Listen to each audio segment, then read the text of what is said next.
হ্যাঁ।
أما बोला मैं अब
আসসালামু আলাইকুম রহমতুল্লাহ। ওয়ালাইকুম আসসালাম রহমতুল্লাহ। ওয়ালাইকুম আসসালাম ওয়া রাহমাতুল্লাহ। কেমন আছেন ভাইজান? আছি আলহামদুলিল্লাহ, সবাই কি ভালো আছেন? আলহামদুলিল্লাহ।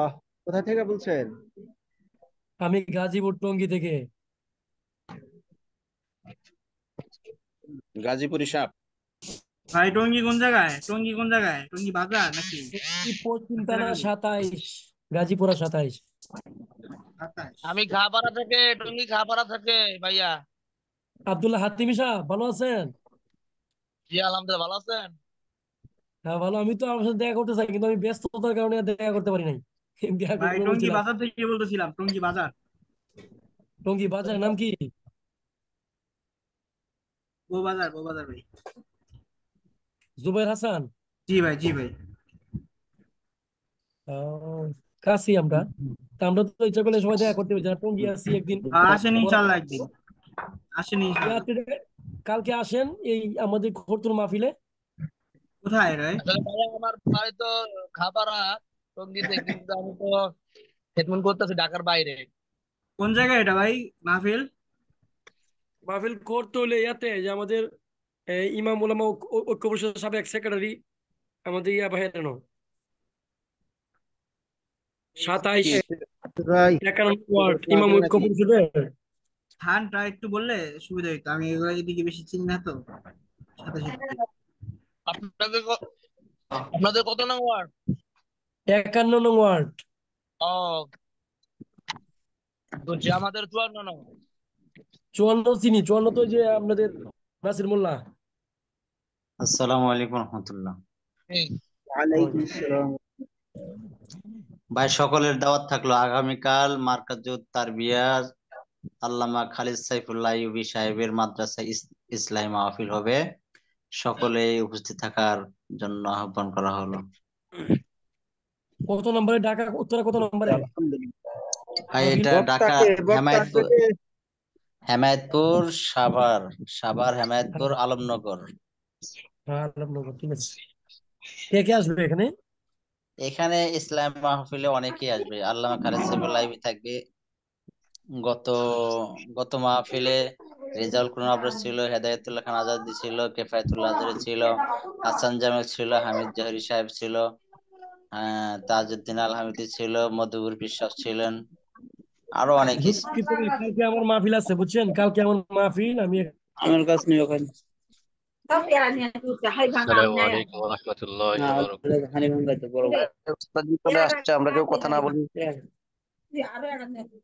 السلام عليكم ورحمة الله وبركاته. এই ওয়ালাইকুম কোন দিকে আসসালাম এখানে ওয়া এটা হানি ভাঙ্গা, রাহমাতুল্লাহি ওয়াহি ওয়া ওয়া বারাকাতুহু। বারাকাতুহু। এই দুইটা গাছের মধ্যে আছে। সবাই ভালো আছেন আপনারা? জি আলহামদুলিল্লাহ। উস্তাদ, আলহামদুলিল্লাহ। আপনি কেমন? কেমন আছেন? الحمد لله. জি আলহামদুলিল্লাহ। সবাই شكري মিউট الحمد হয়ে যাবে لله. আমরা।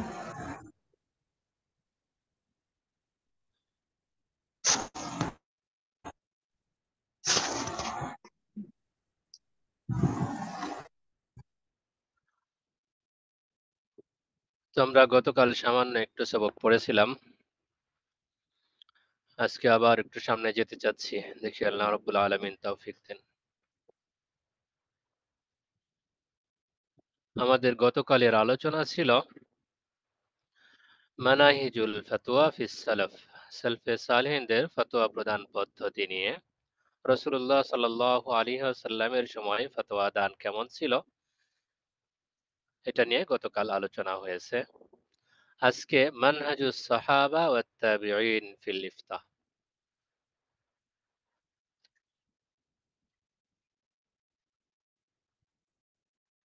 সাহাবী এবং তাবিঈদের ফতোয়া প্রদান পদ্ধতি আজকের আলোচনা। বিসমিল্লাহির রহমানির রহিম। وإنما جاء في حديث معاذ رضي الله تعالى عنه ثابت من عدة صحابة العمل به. মুআজ রাদিয়াল্লাহু তাআলা আনহুর হাদিসে বর্ণিত বিষয়বস্তুর উপর অনেক সাহাবীর আমল প্রমাণিত রয়েছে। فقد أخرج الدارمي رحمه الله تعالى في سننه عن شريح.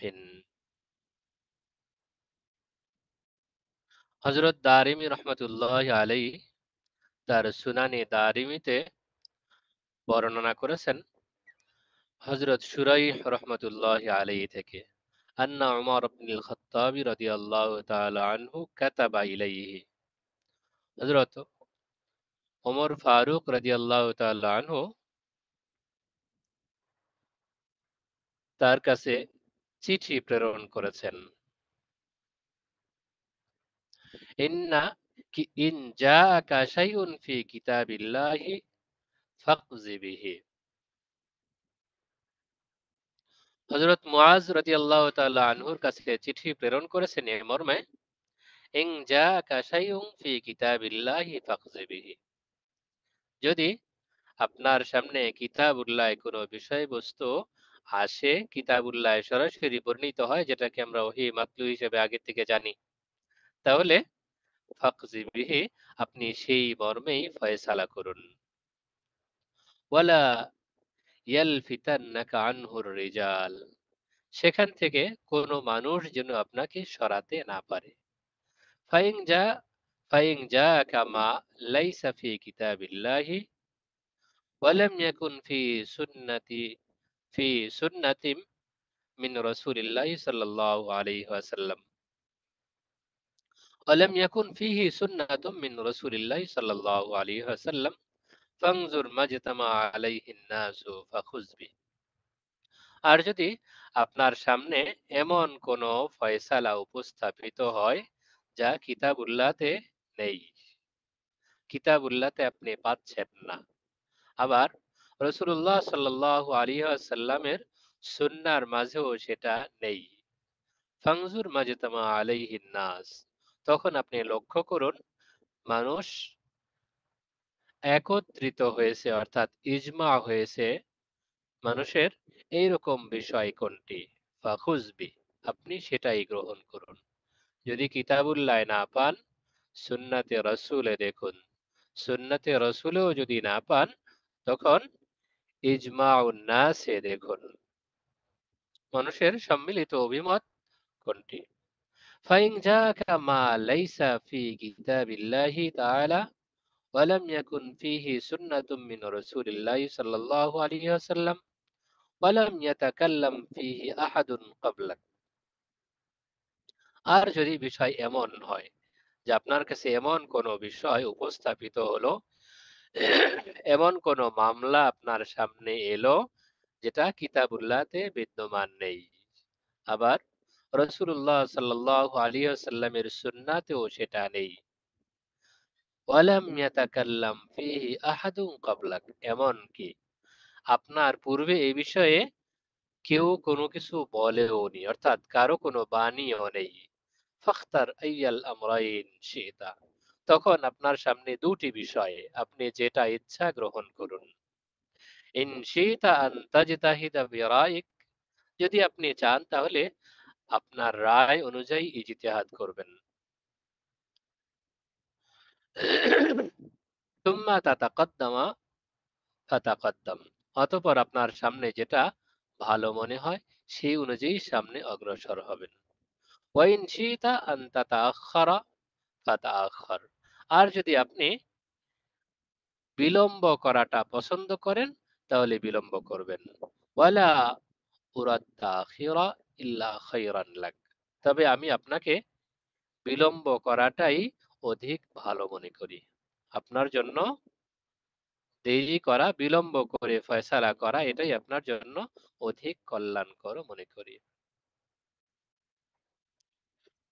وأخرج الدارمي أيضا عن عبد الله بن مسعود رضي الله تعالى عنه قال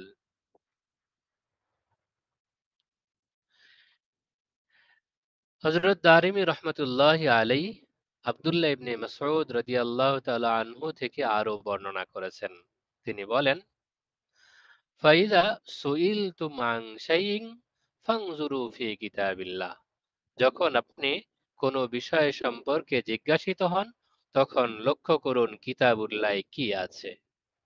ফাইল্লাম তাজিদুহু ফি কিতাবিল্লাহি, যদি আপনারা কিতাবুল্লাহতে সেটা না পান, ফাফি সুন্নতি রাসূলিল্লাহি সাল্লাল্লাহু আলাইহি ওয়াসাল্লাম, তখন রাসূলুল্লাহ সাল্লাল্লাহু আলাইহি ওয়াসাল্লামের সুন্নায় লক্ষ্য করুন। ফাইল্লাম তাজিদুহু ফি সুন্নতি রাসূলিল্লাহি সাল্লাল্লাহু আলাইহি ওয়াসাল্লাম, যদি রাসূলুল্লাহ সাল্লাল্লাহু আলাইহি ওয়াসাল্লামের সুন্নাতেও না পান, ফামাজতামা আলাইহিল মুসলিমুন, তখন লক্ষ্য করুন মুসলমানরা সম্মিলিত সিদ্ধান্তে উপনীত হয়েছে, অর্থাৎ ইজমা হয়েছে কোন বিষয়ে সেটার দিকে দেখুন। ফাইল্লাম ইয়াকুন ফিমা ইজতামা আলাইহিল মুসলিমুন ফাজতাহিদ বিরাইক, যদি সেখানে মুসলমানদের ইজমাও না পান, তাহলে আপনার রায় অনুযায়ী ইজতিহাদ করুন। وأخرج أيضا عن عبد الله بن يزيد قال তিনি আব্দুল্লাহ ইবনে ইয়াজিদ থেকেও বর্ণনা করেছেন, তিনি বলেন কান ইবনু আব্বাস রাদিয়াল্লাহু তাআলা আনহুমা ইযা সুইলা আন আমরিন ফাকানা ফিল কুরআনি আখবারা বিহি। যখন হযরত আব্দুল্লাহ ইবনে আব্বাস রাদিয়াল্লাহু তাআলা আনহুমাকে কোনো বিষয়ে প্রশ্ন করা হতো, ফাকানা ফিল কুরআন, আর সেটা কুরআনুল কারীমে থাকতো, আখবারা বিহি, তিনি সে বিষয়ে সংবাদ দিতেন। ওয়াইন লাম ইয়াকুন ফিল কুরআন, আর যদি কুরআনুল কারীমে না থাকতো, ওয়াকানা আন রাসূলিল্লাহি সাল্লাল্লাহু আলাইহি ওয়াসাল্লাম, আর সেটি রাসূলুল্লাহ সাল্লাল্লাহু আলাইহি ওয়াসাল্লামের সুন্নাতে থাকতো, আখবারা বিহি, তিনি সে সম্পর্কে সংবাদ দিতেন। ওয়াইন লাম ইয়াকুন, আর যদি সুন্নাতে রাসূলেও না থাকতো, ফাআন আবি বকর ওয়া উমর রাদিয়াল্লাহু তাআলা আনহুমা, তাহলে হযরত আবু বকর সিদ্দিক রাদিয়াল্লাহু তাআলা আনহু এবং ওমর ফারুক রাদিয়াল্লাহু তাআলা আনহু, তাদের দুজন থেকে জেনে জানাতেন, সংবাদ দিতেন। ফাইল লাম ইয়াকুন, যদি তারাও না থাকতো, ক্বালা ফীহি বিরাই, তখন তিনি তাতে নিজের রায় ইজতিহাদ করতেন, নিজের রায় অনুযায়ী ফয়সালা দিতেন। وأخرج البيهقي عن مسلمة بن مخلد أنه قام على زيد بن ثابت رضي الله تعالى عنه فقال, ইমাম বাইহাকি রহমতুল্লাহি আলাইহি হযরত মাসলামা ইবনে মাখলাদ থেকে বর্ণনা করেছেন যে তিনি হযরত যায়েদ ইবনে সাবিত রাদিয়াল্লাহু তাআলা আনহুর পাশে দাঁড়ালেন, অবস্থান করলেন। ফাকাল, তিনি বললেন, ইয়া ইবনা আম্মিন, হে ভাতিজা,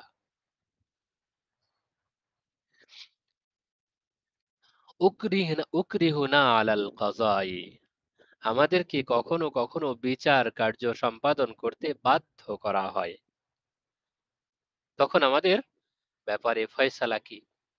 ফাকালা যাইদুন, তখন যায়েদ ইবনে সাবিত রাদিয়াল্লাহু তাআলা আনহু বললেন, ইকজি বিকিতাবিল্লাহি আযজা ওয়া জাল, আপনি কিতাবুল্লাহর মাধ্যমে ফয়সালা করবেন। ফাইন লাম ইয়াকুন ফি কিতাবিল্লাহি ফাফি সুন্নাতিন নবী সাল্লাল্লাহু আলাইহি ওয়াসাল্লাম, যদি কিতাবুল্লাহে তার সমাধান না থাকে, তাহলে রাসূলুল্লাহ সাল্লাল্লাহু আলাইহি ওয়াসাল্লামের সুন্নাহর আলোকে ফয়সালা করবেন। ফাইন লাম ইয়াকুন ফি সুন্নাতিন নবী সাল্লাল্লাহু আলাইহি ওয়াসাল্লাম, যদি নবী সাল্লাল্লাহু আলাইহি ওয়াসাল্লামের সুন্নাতে না থাকে, ফাদউ আহলার রায় সুম্মা ইজতাহিদ, যদি রাসূলুল্লাহ সাল্লাল্লাহু আলাইহি ওয়াসাল্লামের সুন্নাতেও না থাকে, তখন আপনি আহলে রায়দেরকে ডাকবেন, সুম্মা ইজতাহিদ, অতঃপর নিজে ইজতিহাদ করবেন। ওয়াখতার লিনাফসিকা ওয়ালা হারাজ, এরপর আপনি সেটাকে নিজের জন্য গ্রহণ করবেন, এতে কোনো সমস্যা নেই।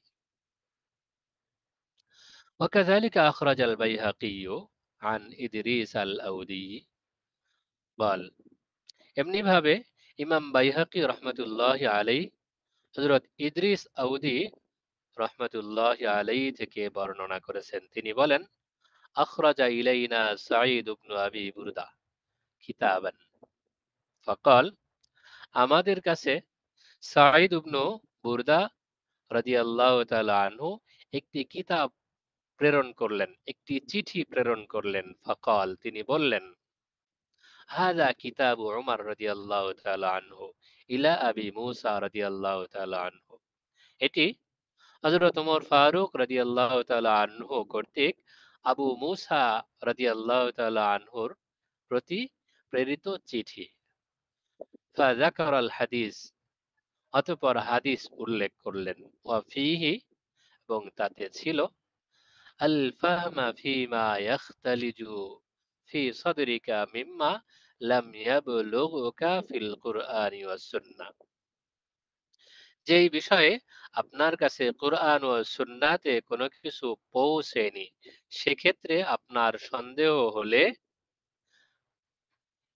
আপনি আল ফাহমা ফিমা, আপনার জন্য ভালো করে বোঝা উচিত ওই বিষয়ে, ইখতালিজু ফি সদরিকা, যে বিষয়ে আপনার অন্তরে আপনার মনে খটকা লাগে, মিম্মা লাম ইয়াবলুগুকা ফিল কুরআনি ওয়াস সুন্নাহ, যে বিষয়টি কোরআন ও সুন্নায় পৌঁছেনি, অর্থাৎ কোরআন সুন্নায় আপনি যেটা পাননি, এরকম বিষয় আপনার কাছে যখন উপস্থাপিত হয় আর সন্দেহ লাগে, তখন আপনার লক্ষ্য করা উচিত, খেয়াল করা উচিত।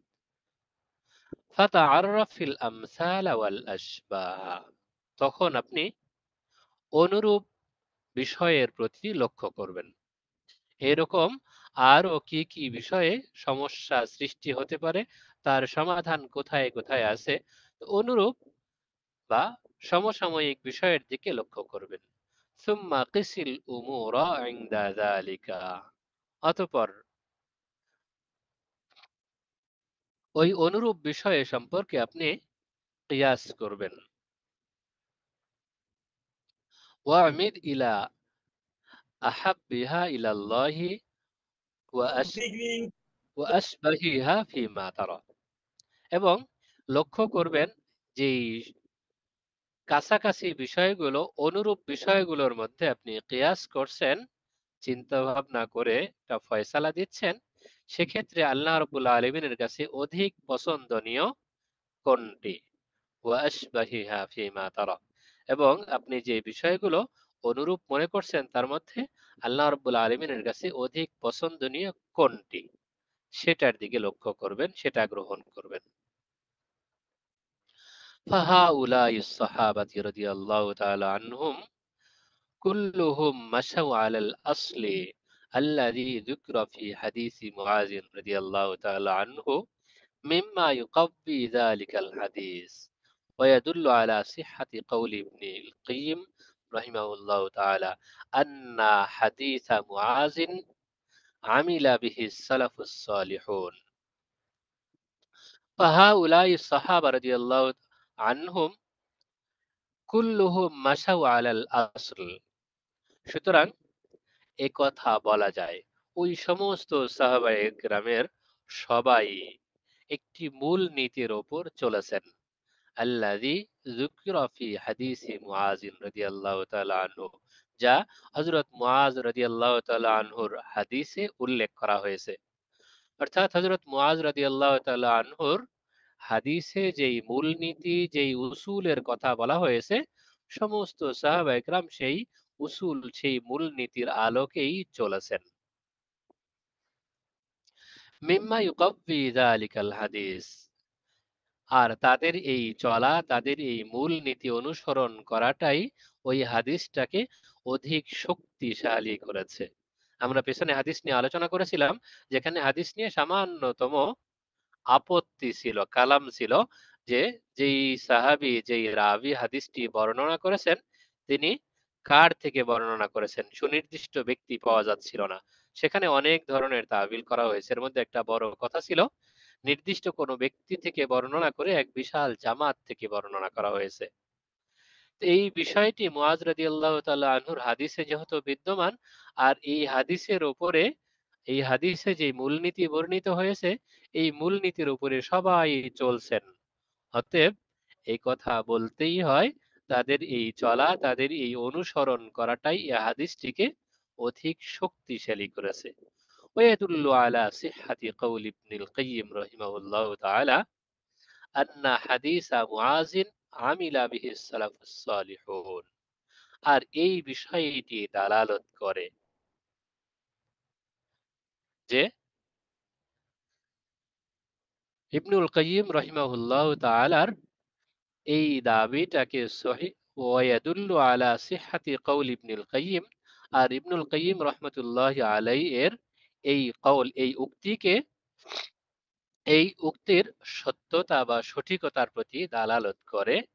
আন্না হাদিসা মুআযিন আমিলা বিহি সালাফুস সালিহুন, যে মুআজ রাদিয়াল্লাহু তাআলা আনহুর হাদিসের উপরেই আমাদের সালাফে সালেহিন পূর্ববর্তী মুরব্বীরা অনুসরণ করেছেন, হাদিসের উপর আমল করেছেন। তাহলে এখানে আমাদেরও একটা বিষয় বারবারই মাথায় আনা চাই। আমাদের সামনে যে কেউ যে কোনো বিষয়ে প্রশ্ন করুক, যে কোনো বিষয়ে উপস্থাপন করুক, সেখানে আমাদের প্রথম কাজ হবে এই প্রশ্নের সরাসরি উত্তর কিতাবুল্লাহতে আছে কিনা আমি একটু খুঁজে দেখব। যদি সরাসরি কিতাবুল্লাহতে পেয়ে যাই তাহলে ফয়সালা কিতাবুল্লাহর। কোরআনুল কারীমে যদি ফয়সালা থাকে সেটাই আমরা নিজেরা মানব, অন্যদেরকে শোনাবো, জানাবো। যদি এই কিতাবুল্লাহ কোরআনুল কারীমে সরাসরি না পাই তাহলে দেখব হাদিস শরীফে আছে কিনা। যদি হাদিস শরীফে থাকে তাহলে হাদিস শরীফ যেখানে আছে সেটাই গ্রহণ করব। যদি হাদিস শরীফেও না পাই তখন তৃতীয় পর্যায়ে দেখতে হবে সাহাবায়ে কেরাম, আইম্মায়ে আজমাইন, সালাফে সালেহিন তাদের ইজমা আছে কিনা। যদি ইজমা পাওয়া যায় তাহলে তৃতীয় পর্যায়ের দলিল ইজমা। প্রথমে কিতাবুল্লাহ, তারপরে সুন্নাতে রাসূল, তৃতীয় পর্যায়ে ইজমা। যদি ইজমা এটাও না পাওয়া যায় চতুর্থ পর্যায়ের কাজ হলো কিয়াস।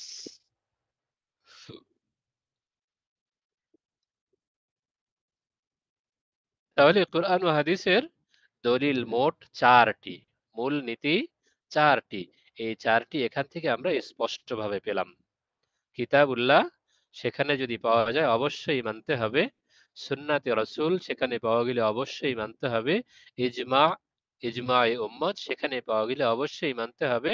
যদি এই তিনটার কোথাও না পাওয়া যায় তাহলে চতুর্থ পর্যায়ে এসে কিয়াস করতে হবে, অনুরূপ বিষয়ের সঙ্গে তুলনা করে, যেটা আল্লাহ রাব্বুল আলামিনের পছন্দ, আল্লাহর রসুলের পছন্দ, যেটা অনুরূপ বিষয়ের মধ্যে সবচেয়ে ভালো সেটা গ্রহণ করতে হবে। এটা চতুর্থ পর্যায়ের শরীয়তের দলিল।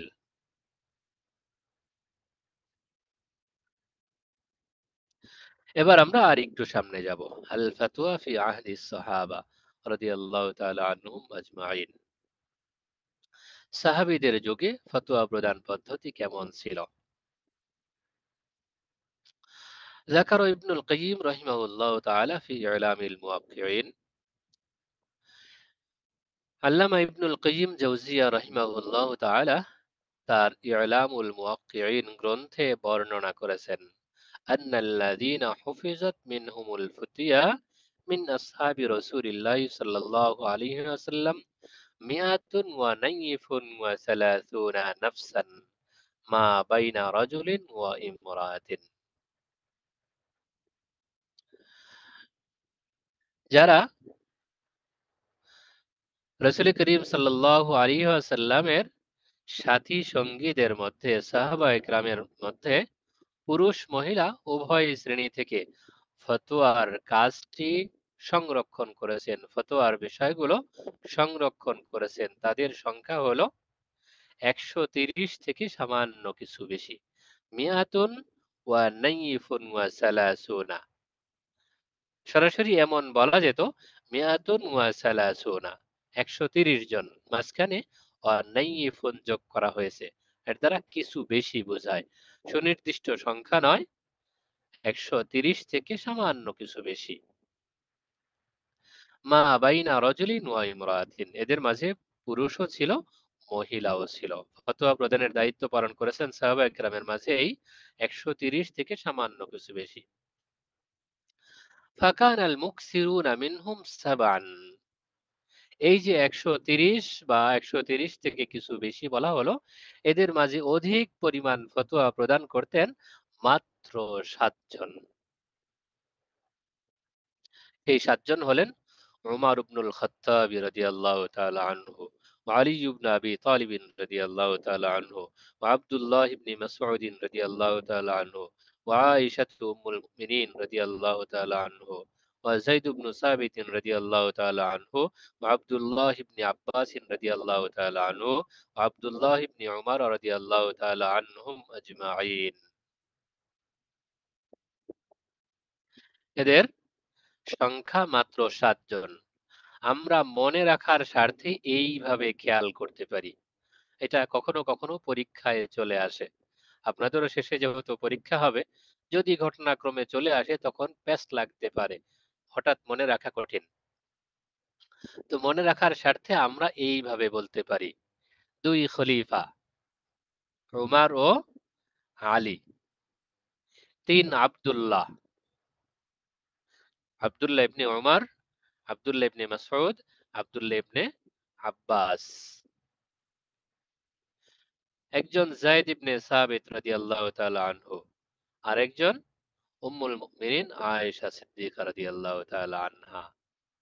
তাহলে 2 খলিফা, 3 আব্দুল্লাহ, 5 জন, যায়েদ ইবনে সাবিত 6, আয়েশা সিদ্দিকা রাদিয়াল্লাহু তাআলা আনহা 7। এভাবে পয়েন্ট আকারে একটু খেয়াল করে মুখস্থ রাখলে আশা করি পরীক্ষা পর্যন্ত থাকবে এবং সারা জীবন মনে রাখা সহজ হবে।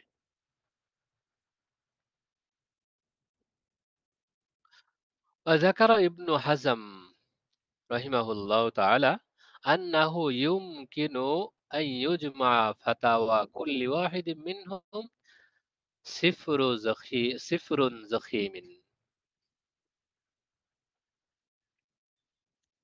আল্লামা ইবনে হাজাম রহমতুল্লাহ আলাই এই 7 জনের ফতোয়া সম্পর্কে বলেছেন, আন্নাহু ইউমকিনু আন ইউজমা ফাতাওয়া কুল্লি ওয়াহিদিন মিনহুম, তাদের প্রত্যেকের ফতোয়া যদি একত্রে সংকলন করা হতো, আলাদা আলাদাভাবে সংকলন করা হতো, সিফরুন জখিমুন, তখন তাদের প্রত্যেকের ফতোয়ার সংখ্যা একত্রিত করলে এক একটা বড় বড় কিতাব হয়ে যেতে পারত।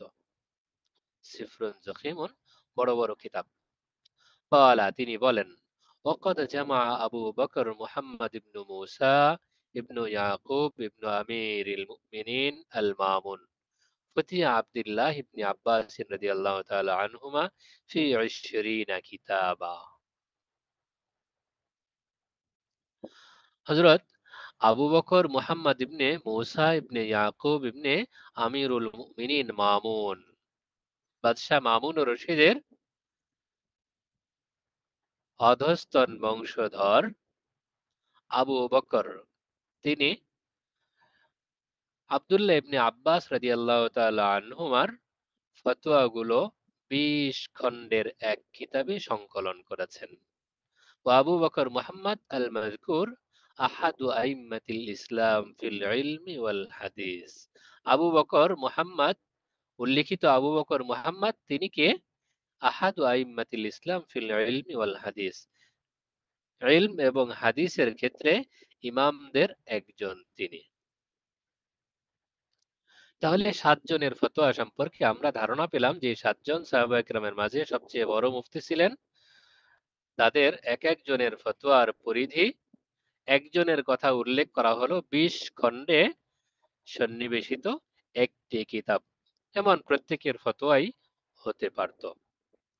ওয়াম্মাল মুতাওয়াসসিতুন মিনাস সাহাবাতি ফিমা রুবিয়া আনহুম মিনাল ফুতিয়া, আর সাহাবা একরামের মাঝে যারা মধ্যম স্তরের, যাদের থেকে কিছু ফতোয়া বর্ণিত হয়েছে, ফিমা রুবিয়া আনহুম মিনাল ফুতিয়া, যাদের থেকে কিছু ফতোয়া বর্ণিত হয়েছে, ফাআদাদুহুম আকসারু, তাদের সংখ্যা আরো বেশি। মিনহুম আবু বকর সিদ্দিক রাদিয়াল্লাহু তাআলা আনহু, যারা মাঝামাঝি পর্যায়ের ফতোয়া দিতেন, খুব বেশি দিতেন না, আবার একেবারেও কম দিতেন না, যারা মুতাওয়াসসিত পর্যায়ের ফতোয়া দিতেন, তারা হযরত আবু বকর সিদ্দিক রাদিয়াল্লাহু তাআলা আনহু ওয়া উম্মু সালামা রাদিয়াল্লাহু তাআলা আনহা ওয়া আনাস ইবনে মালিক রাদিয়াল্লাহু তাআলা আনহু ওয়া আবু সাঈদ আল-খুদরি রাদিয়াল্লাহু তাআলা আনহু ওয়া আবু হুরায়রা রাদিয়াল্লাহু তাআলা আনহু ওয়া উসমান ইবনে আফফান রাদিয়াল্লাহু তাআলা আনহু ওয়া আব্দুল্লাহ ইবনে উমর ইবনে আল-আস রাদিয়াল্লাহু তাআলা আনহু, আব্দুল্লাহ ইবনে আমর ইবনে আল-আস রাদিয়াল্লাহু তাআলা আনহু, আব্দুল্লাহ ইবনে জুবাইর রাদিয়াল্লাহু তাআলা আনহু, আবু মুসা আল-আশআরী রাদিয়াল্লাহু তাআলা আনহু ওয়া সাদ ইবনে আবি ওয়াক্কাস রাদিয়াল্লাহু তাআলা আনহু ওয়া সালমান আল-ফারসি রাদিয়াল্লাহু তাআলা আনহু ওয়া জাবির ইবনে আব্দুল্লাহ রাদিয়াল্লাহু তাআলা আনহু ওয়া মুআজ ইবনে জাবাল রাদিয়াল্লাহু তাআলা আনহু ওয়া তালহা ওয়া জুবাইর عبد الرحمن بن عوف رضي الله تعالى عنه وعمران بن حسين رضي الله تعالى عنه وأبو بكرة رضي الله تعالى عنه وعبادة بن الصامت رضي الله تعالى عنه ومعاوية بن أبي سفيان رضي الله تعالى عنهم أجمعين قال ابن حزم رحمة الله عليه বলেন يمكن أن يجمع من من فتيا كل واحد منهم جزء صغير جدا এই যে মধ্যম স্তরের যারা খুব বেশি ফতোয়া দিতেন না আবার একেবারেও কম দিতেন না তাদের সকলের ফতোয়া যদি একত্রিত করা হয় তাহলে একটি ছোট পুস্তিকা হতে পারে ছোট্ট কিতাব হতে পারে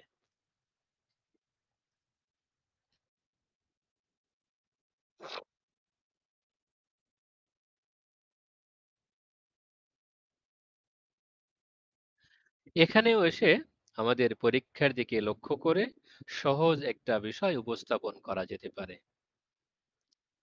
যদি কখনো পরীক্ষায় আসে বা কেউ জিজ্ঞেস করে বসে সাহাবা ইকরামের মাঝে যারা খুব বেশি ফতোয়া দিতেন না আবার খুব কমও দিতেন না তাদের পরিমাণটা কেমন বা তারা কারা কারা তখন আমরা উল্লেখ করতে পারি যেমন প্রথম স্তরে 7 জনের মধ্যে আমরা উল্লেখ করেছিলাম প্রথম দুইজন খলিফা তো এখানেও এসে আমরা প্রথম দুইজন খলিফার নাম উল্লেখ করতে পারি হযরত আবু বকর সিদ্দিক রাদিয়াল্লাহু তাআলা আনহু এবং ওসমান ইবনে আফফান রাদিয়াল্লাহু তাআলা আনহু তারা দুজন মধ্যম স্তরের ফতোয়াদাতা এছাড়া আরো দু চারজন সাহাবীর নাম স্বাভাবিকভাবেই মনে আসার কথা والباقون من الصحابة رضي الله تعالى عنهم مقلون في الفتاوى রাসূল করিম সাল্লাল্লাহু আলাইহি ওয়াসাল্লামের যত সাহাবা ছিলেন তাদের সবাই ফতোয়া দিতেন না মাত্র 7 জন বড় বড় সাহাবী মুফতি ছিলেন তারা অধিকাংশ ক্ষেত্রে ফতোয়া দিতেন সবাই তাদের দিকেই রুজু করতেন যে কোনো ফতোয়া জিজ্ঞাসা করা হলে সবাই তাদেরকে দেখিয়ে দিতেন অমুকের কাছে যান অমুকের কাছে যান অমুকের কাছে যান এটা তো আমরা পেছনে শুনেই এসেছি এরপরও মাঝামাঝি পর্যায়ে আরো দু চারজন মাঝে মাঝে ফতোয়া প্রদান করতেন সেটার বিবরণও গেল এরপরে বাকি যারা আছেন মাঝে মাঝে সামান্য কিছু ফতোয়া দিতেন ওয়াল বাকুর মিনাস সাহাবাতি রাদিয়াল্লাহু আনহুম মুকিল্লুনা ফিল ফাতাওয়া সাহাবা ইকরামের মাঝে অবশিষ্ট কতিপয় আছেন যারা খুব কম ফতোয়া প্রদান করতেন লা ইউরওয়া আন ওয়াহিদিম মিনহুম ইল্লাল মাসআলাতু ওয়াল মাসআলাতান যাদের কেউ কেউ মাত্র একটি বা দুইটি মাসালা বর্ণনা করেছেন ওয়াজিয়াদাতুল ইয়াসিরাতু আলা যালিক আর কেউ তার থেকে সামান্য কিছু কেউ একটি কেউ দুটি কেউ হয়তো বা 3-4টি বা 5-7টি ফতোয়া কখনো দিয়েছেন মাসালা দিয়েছেন এটা উল্লেখ করার মতো নয় ওয়ায়ুমকিনু আন ইউজমাআ মিন ফুতিয়া জামিইহিম জুজউন সাগীরুন বা'দা তাফাসসি ওয়াল বাহস তাদের সকলের ফতোয়া যদি একত্রিত করা হয় যারা একটা দুটা করে ফতোয়া দিতেন তাদের সকলের ফতোয়া যদি একত্রিত করা হয় তাহলে একেবারেই ক্ষুদ্র একটি পুস্তিকা হতে পারে এর বেশি না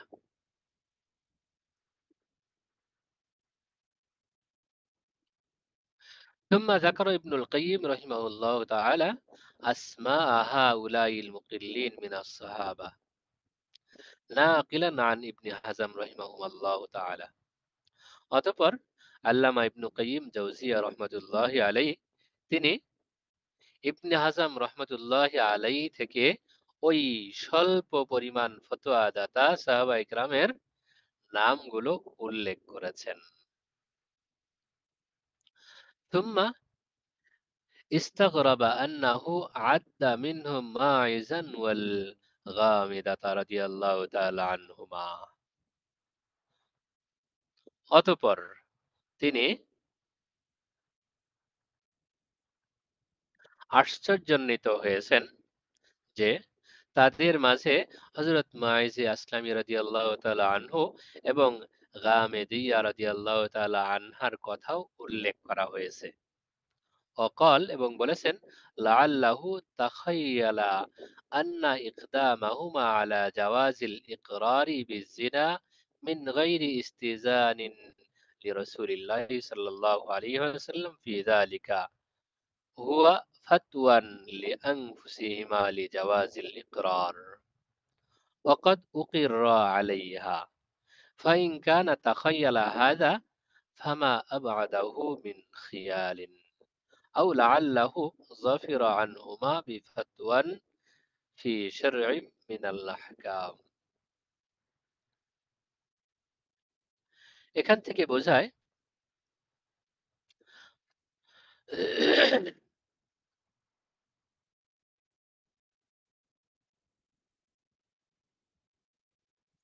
لعله تخيل أن إقدامهما على جواز الإقرار بالزنا من غير استئذان لرسول الله صلى الله عليه وسلم في ذلك যে রাসূলুল্লাহ সাল্লাল্লাহু আলাইহি ওয়াসাল্লামের অনুমতি ছাড়াই তাদের জিনার বিষয়টা স্বীকার করার কাজটি তাদের পক্ষ থেকে হালাল হয়ে গেছে, ভুল হয়ে গেছে।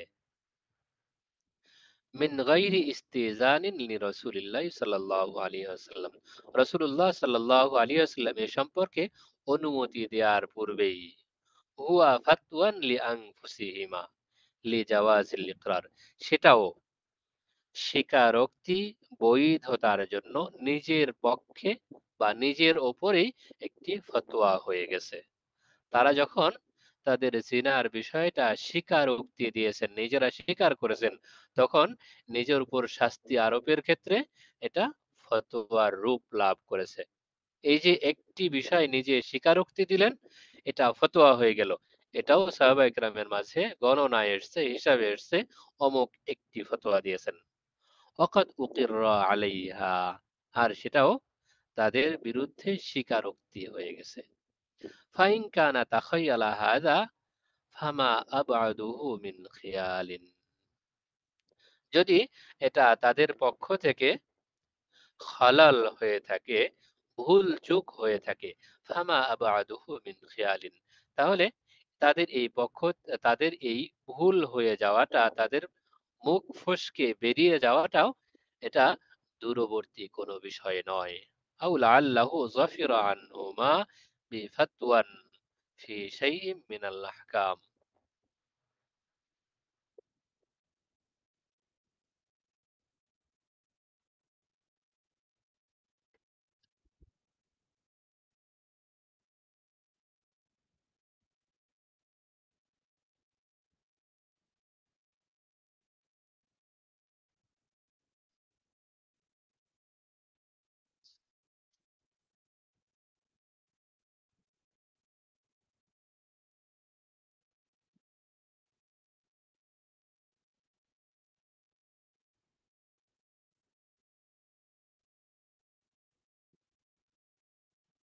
আচ্ছা, আও লাআল্লাহু যাফিরা আনহুমা বিফাতওয়ান ফি শাইইন মিনাল আহকাম,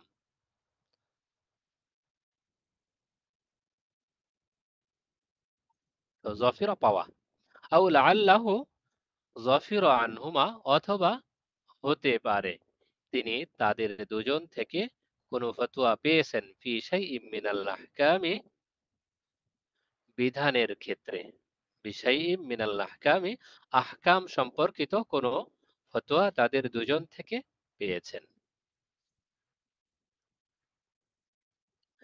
তাহলে এখান থেকে আমরা সর্বশেষ যে বিষয়টি পেলাম, সাহাবায়ে কেরামের কেউ একটি, কেউ দুইটি ফতোয়া দিয়েছেন, কেউ বা আরো সামান্য কিছু কম বেশি ফতোয়া প্রদান করেছেন, কেউ তাদের থেকে আরো বেশি, তারা মধ্যম স্তরের ফতোয়া দানকারী, আর কেউ কেউ আরো বেশি, অধিক পরিমাণ ফতোয়া দানকারী। অধিক পরিমাণ ফতোয়া দানকারীর সংখ্যা মাত্র 7 জন, আর মধ্যম স্তরে যারা আছেন, যারা খুব বেশি ফতোয়া দিতেন না, তাদের সংখ্যাটা কয়জন হবে খেয়াল করা হয়নি আগে, একটু দেখে নি।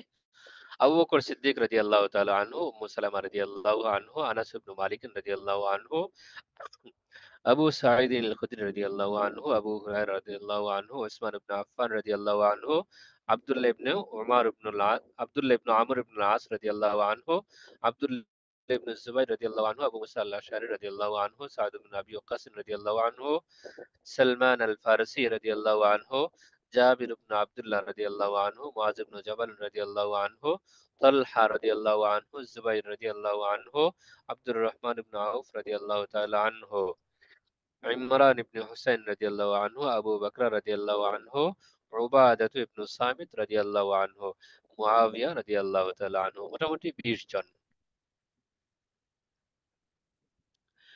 তাহলে 7 জন অধিক পরিমাণ ফতোয়া দিতেন, 20 জন মাঝামাঝি পর্যায়ের ফতোয়া প্রদান করতেন, খুব বেশিও না কমও না। আর সামান্য কিছু সাহাবায়ে কেরাম, কেউ একটি দুইটি, কেউ বা আরো সামান্য কিছু কম বেশি ফতোয়া প্রদান করতেন। এই আমাদের আজকের আলোচনা।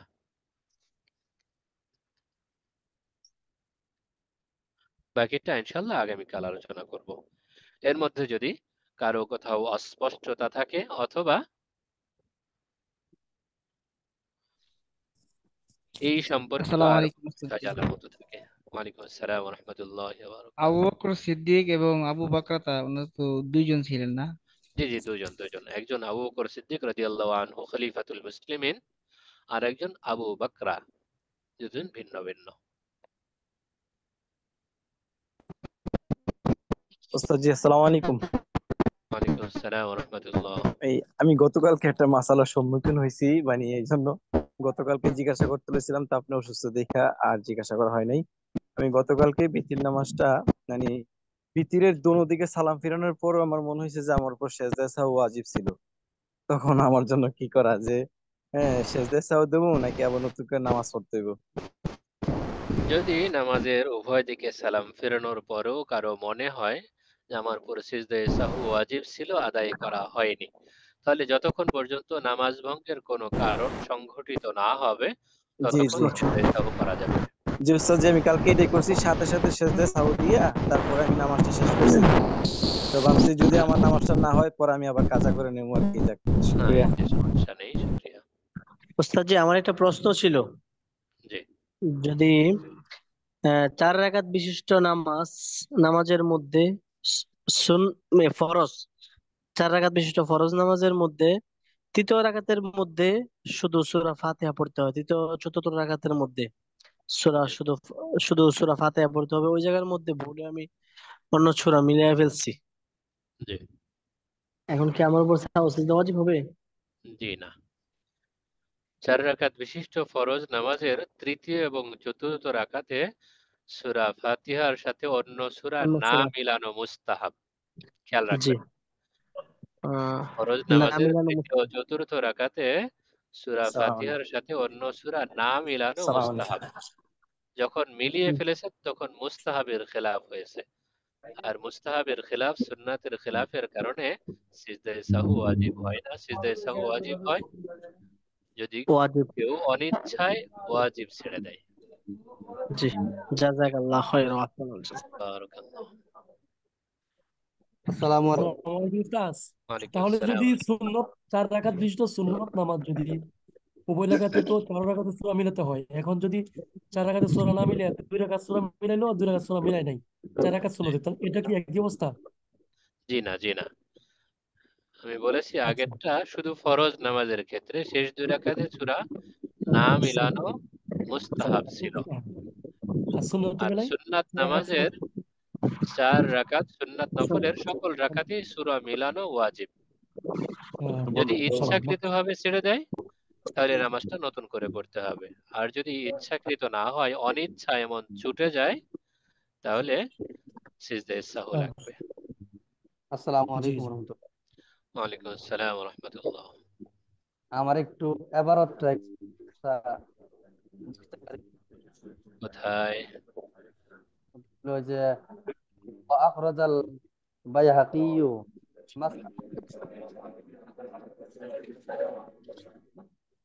রাদিয়াল্লাহু তাআলা আনহু ফাকালা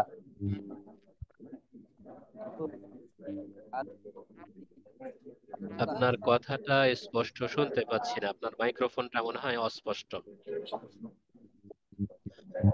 وأخرج البيهقي عن مسلم بن مخلد এখান থেকে।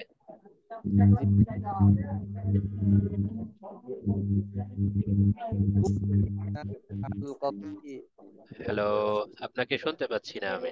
যিনি যিনি প্রশ্ন করছেন আপনি একটু স্পষ্ট করে বললে ওস্তাদের জন্য সুবিধা হবে। না, ওনার আওয়াজটা পৌঁছছে না আমার কাছে, স্পিকারের সমস্যা হয়তো বা। ওয়ালাইকুম আসসালাম রহমতুল্লাহ। উস্তাদ জি, এখন কি শোনা যায়? জি, এখন শুনতে পাচ্ছি। ওয়াকারাজাল বাইহাকি এখান থেকেই মোটামুটি আহ একটু বলতে হয় যে ইয়া আখরাজাল ইবনে বাইহাকি একাধিক জায়গায় আছে মনে হচ্ছে, আপনার কোন জায়গাটা দরকার? উস্তাদ জি আমার এই যে ইয়া ইবনে আম্মা উক্তিনা আলাল কযাই ফাকালা যাইদিন আতুযি বিল্লাহি আযজা ওয়া জাল্লা লাম তাকুন। কথাগুলো কেটে কেটে আসছে, আমি খুঁজে পাচ্ছি না আপনার জায়গাটা। ভাই পৃষ্ঠা নাম্বার সহকারে বলেন। পিস নাম্বারটা বলেন। আল ফাতওয়া ফি আহদি সাহাবা এখানে, নাকি মানহাজুস সাহাবা ওয়াত তাবিঈন এটার দ্বিতীয় পৃষ্ঠায় কোথায়? জি মানহাজুস সাহাবাতি ওয়াত তাবিঈনা ফিল এটা দ্বিতীয় পৃষ্ঠায় শেষের হ্যাঁ, দিকে। দ্বিতীয় পৃষ্ঠায় ওয়া আখরাজাল বাইহাকি আন মাসলাম ইবনে মাখলাদ এখানে। হ্যাঁ, এখানে কি সমস্যা? ইয়া ইবনা আম্মা উকরিহনা আলাল কযাই ইয়া ইবনা আম্মিন, আম্মুন ইবনে চাচা, চাচার বাতিজা ছেলে। বাতিজা। জি, এই জায়গাটা একটু অস্পষ্ট হতে পারে। উকরিহুনা আলাল কাযাই, এই জায়গাটায় মাহযুব মানতে হবে। আমাদেরকে কখনো কখনো বিচার কার্য সম্পাদন করতে বাধ্য করা হয়, তখন আমরা কিভাবে বিচার করব? এই জায়গাটা, তখন আমরা কিভাবে বিচার কার্য সম্পাদন করব এইটুকু মাহযুব মেনে নিলে অর্থটা স্পষ্ট হয়ে যাবে। ফাকালা যায়েদ ইকজি বিকিতাবিল্লাহি আযজা ওয়া জাল।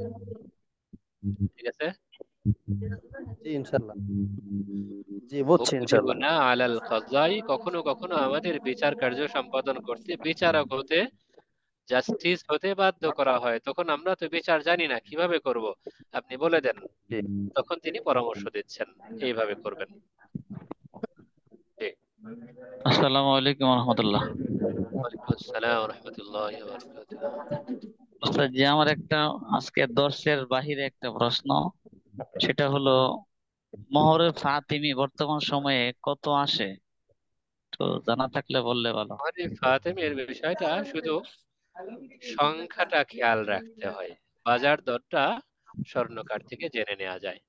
মহরে ফাতেমি হলো 100 ভরি রূপা, 131.25 ভরি রূপার মূল্য। সরাসরি রূপা দিলেও হবে, রূপার মূল্য দিলেও হবে, স্বর্ণ দিলে রূপার মূল্য অনুপাতে যতটুকু আসে ততটুকু। এখন আপনি একশো স্বর্ণকার, 131 ভরি। জি, 131 ভরি রূপা। কেউ কেউ 150 ভরির কথা বলেছেন। এই আসসালামু পরের আলাইকুম। কথাটা বুঝি নাই ওস্তাদ জি। কেউ কেউ 1,80,000। 150 ভরি রূপার কথা বলেছেন, 150 ভরি বলেছি। জি জি জি, জাযাকাল্লাহ। তো 150টা আসাহ নয়, আসাহ হলো 131 ভরি। উস্তাদ জি এই প্রশ্নের উত্তরটা বুঝি জি না, আরেকবার বললে ভালো হতো। কোনটি? মোহরে ফাতেমি।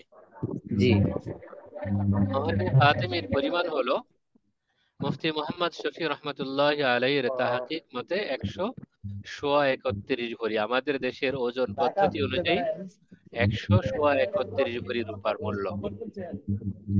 এখন 131 ভরি রূপার দাম যা আসবে তাই। আসসালামু আলাইকুম।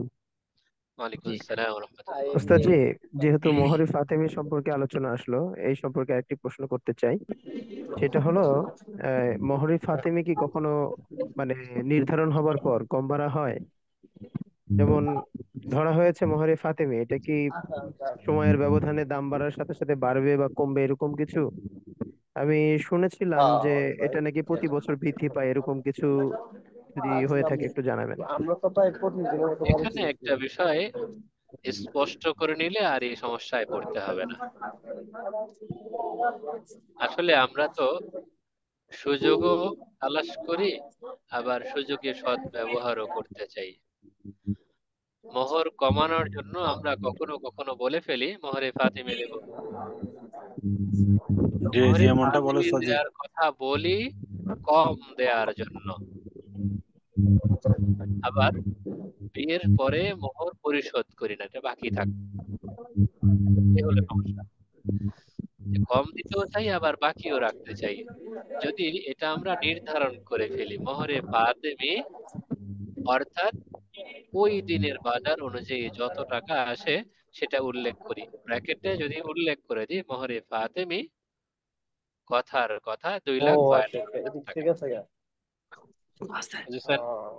উস্তাদ, মোহরে ফাতেমি অর্থাৎ 2,52,000 টাকা। যখন বাজার এইভাবে দর উল্লেখ। নির্ধারণ করে ফেলবো তখন পরবর্তী সময়ে পরিশোধ করলেও আর বৃদ্ধি পাবে না।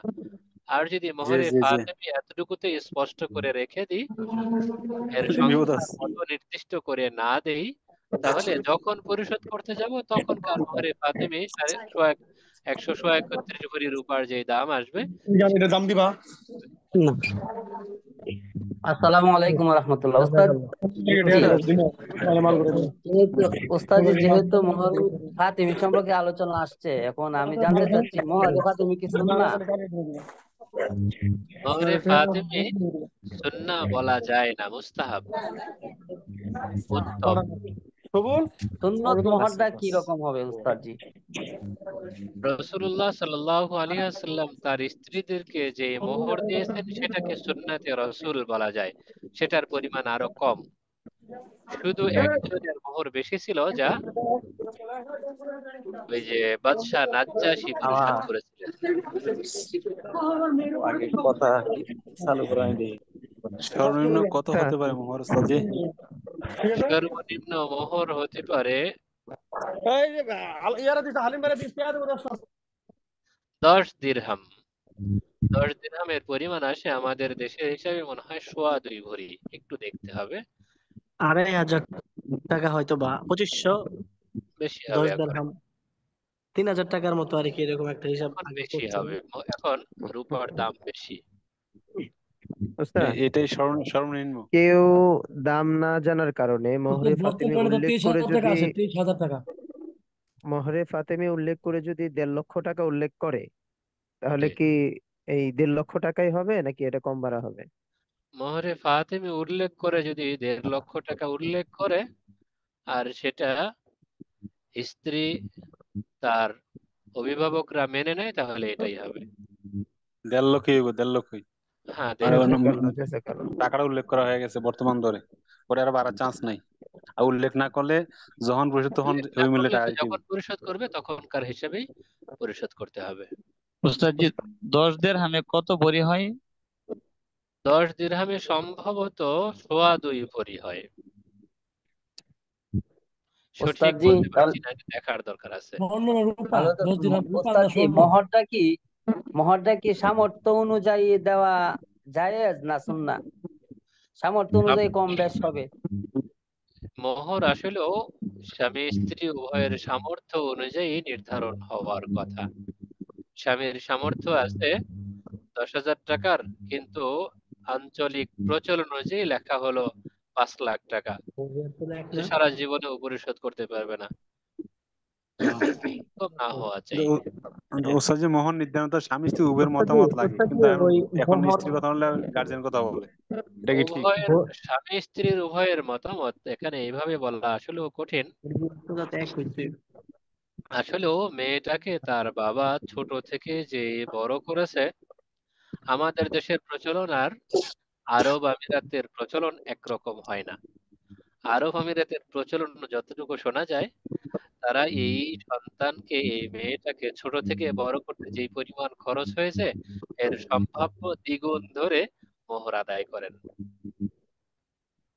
তার ছোটবেলা থেকে এই পর্যন্ত মানুষ করতে তার পেছনে যত খরচ হয়েছে সম্ভাব্য এর দ্বিগুণ মোহর উঠিয়ে নেন। এটা যেমন হাদিস মোতাবেক মনে হয় ওস্তাদ। হাদিস মোতাবেক না ওস্তাদ জি? এইভাবে বলতে পারি না, হাদিস মোতাবেক আমার জানা নেই, আমি প্রচলন বলছি। আচ্ছা। সৌদি আরবে এবং আশপাশের যে আরব দেশগুলো আছে সেখানের স্বাভাবিক প্রচলন এইরকম শুনেছি। এই মেয়েটাকে ছোটবেলা থেকে বড় করতে যে পরিমাণ খরচ হয়েছে এর সম্ভাব্য দ্বিগুণ উঠিয়ে নেওয়া হয়। আর আমাদের দেশের অবস্থা সম্পূর্ণ উল্টো। আমাদের দেশের সাধারণত মেয়েরা স্কুল কলেজ পড়ুয়াই বেশি, মাদ্রাসা পড়ুয়া শতকরা হিসাবে আনা কঠিন। তো স্কুল কলেজ পড়ুয়া হওয়ার কারণে তারা মোহর সম্পর্কে ধারণাই রাখে না। তারা বুঝে যেটা মোহর উল্লেখ করা হলো এটা যদি ঘটনাক্রমে তালাক দিয়ে দেয় তখন এই টাকাটা আমি পেয়ে যাব। জি এটাই। ওস্তাদ জি, বাসর রাতে স্বামী হাত পা ধরে মাফ চায়, মাফ করে দেয়, আবার যখন তালাক হয়ে যায় তখন মোহরানার দাবি করে। এটা আমাদের দেশের অবস্থা। ওস্তাদ জি, যৌতুক যৌতুক। ওস্তাদ জি মেয়েদের রূপা জি রূপা ওস্তাদ আর জি, ওস্তাদ জি বর্তমান তোলা আর আমাদের ভরি সমাজ কি এভাবেই চলে। একরকম? তোলা আর হ্যাঁ, ভরি কি এক? ওস্তাদ জি, তোলা মাফ আর চাইলে ভরি এক। যদি স্ত্রী ক্ষমা করে দেয়, পরবর্তীতে যদি আবার দাবি করে তখন কি দিতে হবে না? যদি অবশ্যই যেতে প্রকৃত হবে। অর্থে ক্ষমাই করতো তাহলে তারপরে দাবি করতো না। জি। ওস্তাদ জি, কোনো কিন্তু সংসার যদি আলাদা হয় এই সেক্ষেত্রে সময় এসকে ক্ষমা করে মেয়েরা দেয়। যদি মেয়েরা যদি আলাদা করে নেয় তাহলে কি মহারণা পরিশোধ করতে হবে? বুঝিনি, আবার বলেন। সংসার আলাদা? বলছি মানে মেয়ের বাপ মা যদি মেয়েকে আলাদা করে নেয় তাহলে কি মহারণা পরিশোধ করতে হবে? আসলে মোহর নির্ধারণ হয়, মোহর ওয়াজিব হয় স্ত্রীর সঙ্গে বিশেষ সম্পর্ক স্থাপনটা বৈধ করার জন্য, তার সম্মান রক্ষার্থে। অতএব বিয়ে সংগঠিত হওয়ার পরে মোহর ওয়াজিব হয়ে যায়। এখন সংসার টিকবে কি না টিকবে এটা তো পরবর্তী বিষয়।